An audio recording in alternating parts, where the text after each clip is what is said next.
This is the Blood Red podcast from the Liverpool Echo. Liverpool 0, Chelsea 1. Mason Mount's goal condemning Liverpool to a fifth defeat in a row at Anfield for the very first time. That's on the pitch. But off it, a storm could be brewing with Mohamed Salah withdrawn with just under half an hour to play against the Blues. This is the Debrief Live here on the Blood Red channel. I'm Guy Clark. Matt Addison here with me. Matt, where to start?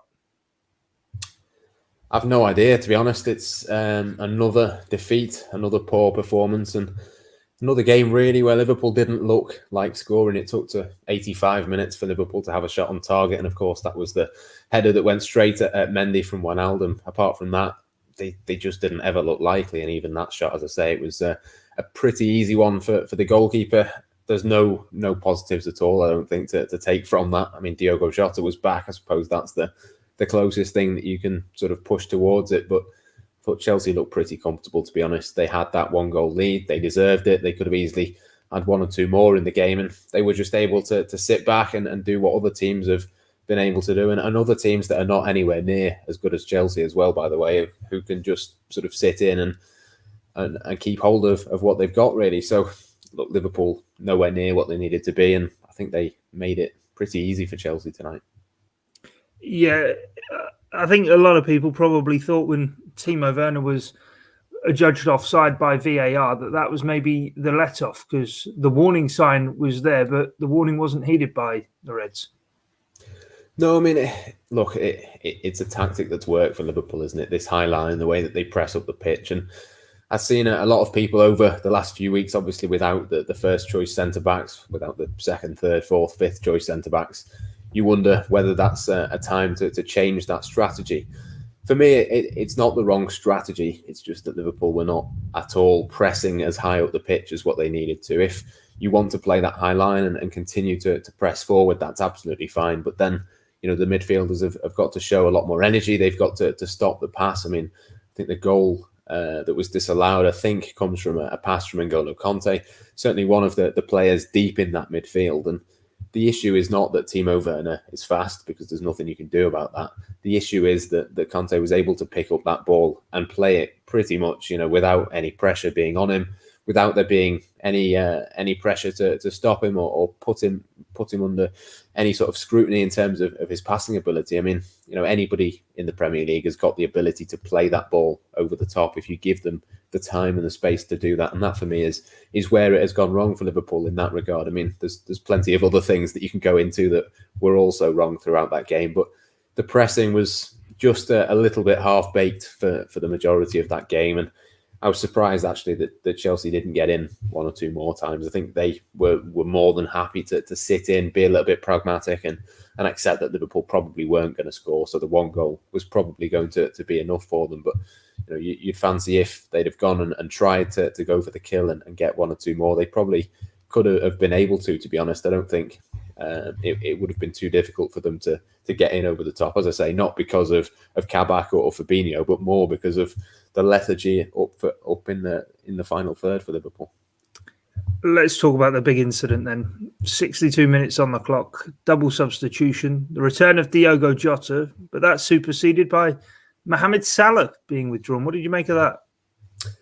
It's absolutely bizarre. I mean, I can't really understand, to be honest, a couple of the substitutions, to be honest with you. The fact that Naby Keita doesn't come onto the pitch, but Alex Oxlade-Chamberlain and James Milner do when you're chasing a goal is a bit of a strange one. But the Mohamed Salah one is obviously the one that people are going to talk about. That's the one that seems to make absolutely no sense. The only thing I can think is that maybe he's got some sort of injury. Maybe he's picked up some sort of knock. Maybe he's mentioned it at half time and they've decided to take no risks with him. That's the only explanation that makes any sense whatsoever. The suggestion is that Liverpool have taken him off. One of the journalists who was inside the stadium and was close enough to the bench suggested that possibly Mohamed Salah wasn't tracking back as Jurgen Klopp and Pep Lijnders would have liked. They've then had that discussion and decided to take him off. If that is the case, and that is the reason that they've taken him off, it's absolutely crazy to me. I mean, now is not the time. The form that Liverpool are in, the position that Liverpool are in, now is not the time to be making a decision like that. It's a real strange one. Mohamed Salah is the only player for Liverpool that has looked like scoring, not just tonight, but for a long, long time. He's by far and away Liverpool's leading goal scorer, by far and away, in terms of creating as well. You think of the Sadio Mane chance in the first half where he probably should do a little bit better, at least get that on target, if not score. That was created by a ball over the top by Mohamed Salah.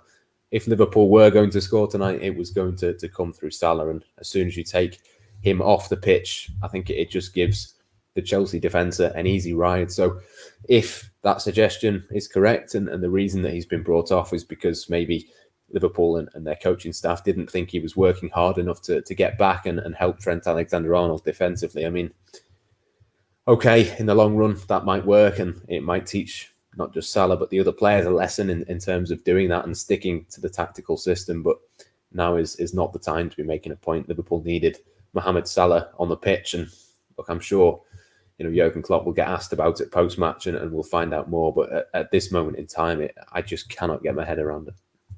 It's a complete lack of goals as well at home. Obviously, 5 defeats in a row now at home. The first time that has ever happened for Liverpool. But 5 of the last 6 games at Anfield, I think I'm right in saying, in the Premier League, they failed to score. So bringing off Mohamed Salah, of all players, the Premier League's top goal scorer, just seems a head scratcher. Yeah, I mean, it's remarkable, isn't it? We've talked about Roberto Firmino and Sadio Mane all week in terms of they're just not looking like scoring goals. They don't look confident. They look tired. They don't look like they're ever going to finish these chances. They haven't done so for a long time on a consistent basis. And Mohamed Salah is the only one. I mean, I've written about it earlier this week, might have been last weekend, on the fact that Mohamed Salah's scoring and his goal scoring numbers are at pretty much the same level that it was in his first season when he ended up with 44 goals. This is the one big shining light, I think, along with the emergence of Curtis Jones, perhaps, that Liverpool can take from this season, is that Mohamed Salah has been at those levels. And we know that Liverpool and Jurgen Klopp, their whole system, the whole ethos is about the squad, it's about the team, it's about everyone working together. It's not about individuals. But as I say, at this moment in time, Liverpool are not in a position where they can pick and choose who those goal scorers are, who those players are on the pitch who are in the positions to take those chances. They have to get Salah on the pitch because he is the only one that ever looks likely to score at this moment in time. So I just, whichever way you look at it, whether it's from Salah's perspective, obviously he's now frustrated. There's going to be a big story there. We've seen his agent has taken to Twitter to seemingly have a bit of a go at the decision. Salah was not happy at all when he came off, apparently throwing a couple of things around inside the dugout and didn't have a smile on his face, certainly when he came off the pitch. It was a wrong decision in that regard, I think, but it just sent the wrong message, I think, to the rest of Liverpool's team as well. I'm sure, the players who were on the pitch at that time would have been looking at that and thinking, I'm not sure that that's the right decision to take him off. And yeah, it really is a head scratcher. It's one that, Jurgen Klopp, I think, has got wrong. As I say, let's give him the opportunity to explain his thinking about it, in the next few minutes. And I'm sure, we'll have the clips of that across Blood Red and the Liverpool Echo when it comes out, the explanation from Jurgen Klopp. But it really is sort of frustrating and difficult to understand quite what the thinking was behind that. Yeah, it just seems very, very bizarre indeed. Talking ahead of the game, we were talking about how it was a crunch game for Liverpool's hopes of finishing in the top 4. The gap now 4 points. Obviously, Everton above Liverpool winning earlier in the day. They've got a game in hand as well. How precarious is this now getting, given this run of form? I say run of form. It's now extended more into just form. It is effectively over a third of a season now. Liverpool just stuttering along. Yeah, it's very, very concerning. I mean, the results last night went Liverpool's way, but then tonight, Tottenham and Everton both winning, Liverpool now losing to one of those rivals in the mix. It's a really, really worrying result, I think, for Liverpool. As you say, it's a pattern now. It's not something new. We've seemingly had the same conversations, in terms of form, if you want to put it like that, for the last few weeks now. Every single game, it seems to be going this way for Liverpool. But I just think, going forward, there's still a chance. It's not gone, but it's Liverpool now being an outsider for the top 4. And, even with the injuries, even with the difficulties that they've had with this squad, it's not a position that they should be in. They shouldn't be behind Everton. They shouldn't be behind West Ham at this stage of the season. Okay, there's, 11, 12 games left, depending on which team you are in that. in that running. And Liverpool, I think, have probably the easiest of all the contenders in terms of the running, in terms of the games. But we've seen it. We've seen Burnley. We've seen Fulham earlier in the season took Liverpool took a point away from their game against Liverpool. Obviously, that's the team that Liverpool face next. Liverpool have got the easiest teams on paper to face before the end of the season, but that's not necessarily helped them, has it? So it is a worrying situation. Liverpool need to find some form. As I say, the one positive, I think, was that Diogo Jota came back and looked pretty good without actually having a shot on target and scoring or anything like that. But Liverpool have to go on a run of form now, which is the worrying thing. They have to string a few wins together. Obviously, if they can do 3 or 4 on the spin, that suddenly might put you in a completely different position. But the difficulty at this moment in time is that you just think, well, 4 games at this moment in time just looks borderline impossible for Liverpool, because they're just not performing at anywhere near the level. You're not creating chances consistently, not keeping up the pressure, not having the intensity. You wonder, not just where the next 4 wins are going to come from, but where the next 1 win is going to come from. Yeah, definitely. On that next 5 in the Premier League I've got in front of me, I was going to make that exact point, Matt. It's Fulham to come next at Anfield, obviously, on Sunday. Wolves and Arsenal away the next 2 after that in the Premier League, before Aston Villa at Anfield, and then a trip to Elland Road. We're by then obviously into mid-April, but whereas even a few months ago you were looking at the fixture list and thinking, yep, 3 points, 3 points, 3 points. Now, even these so-called easier fixtures you're looking at and beginning to wonder where the points are going to come from.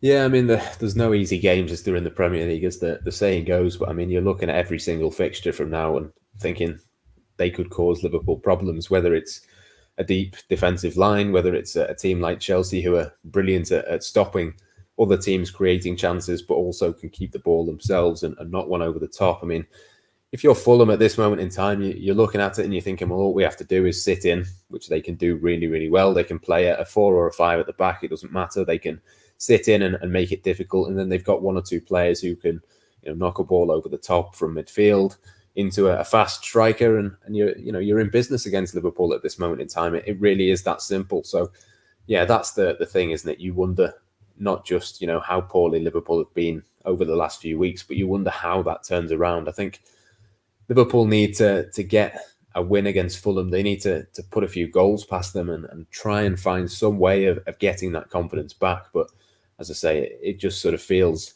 like that's virtually impossible. If Liverpool are going to win against Fulham at the weekend, you fancy it might be, by maybe the 1 goal. It might have to be a deflection. It might have to be a dodgy penalty, a strange VAR decision. Something just has to go right for them. They have to find a way of getting those 3 points. And yeah, if they don't, they're going to be fast completely out of the Champions League race, which from the position that they found themselves in over the Christmas period, I mean, nobody would have thought that was the case. I suppose the thing that possibly could salvage it for them is that Leicester have started to maybe have a little bit of a wobble. They've got a few injuries.